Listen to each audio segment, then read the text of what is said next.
Hey folks, I'm Thorin with Pure Water Pools. I'm going to show you a little bit about a manifold and how to operate your valves.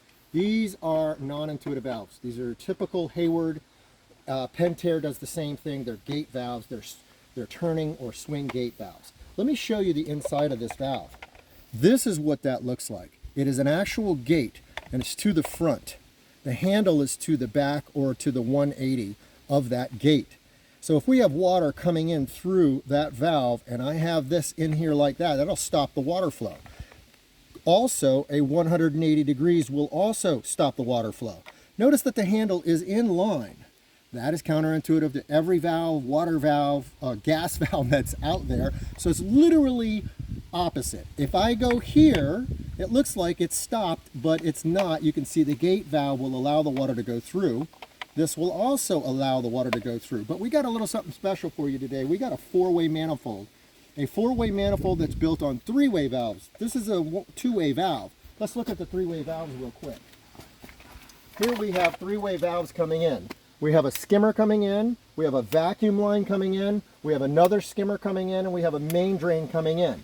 If our valve on this pulls towards the pump, all water is pulling from these four lines into the T towards the pump. Let me show you that real quick. We'll just put a little arrow here, put a little arrow here, put a little arrow here, and put a little arrow here, and then put a little arrow here. So you know the water is coming in all four directions and down. If I take this valve, as we showed you before with that gate, and I put it here with the gate to the front, then this is blocked off. This skimmer, this vacuum is blocked off. This side does not work. It's off. If I put it to here, then only my vacuum line is stopped and my regular line is good to go, my skimmer line. If I put it in this position, then both lines are open.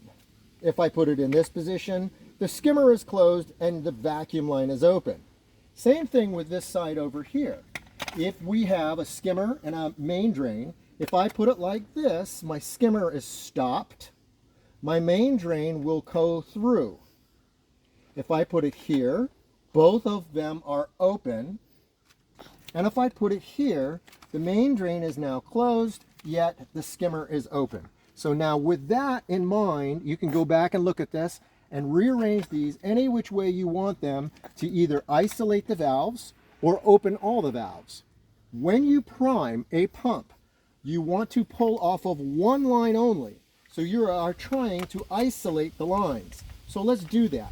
The main drain is usually what I like to prime with, unless it's in a different situation like a skimmer is super close and we got a lot of water. Let's do this right now. We are going to close both skimmer and vacuum line, and now we are going to close the other skimmer line, so we are only pulling off of that main drain line. And that should be a prime. Okay, thank you.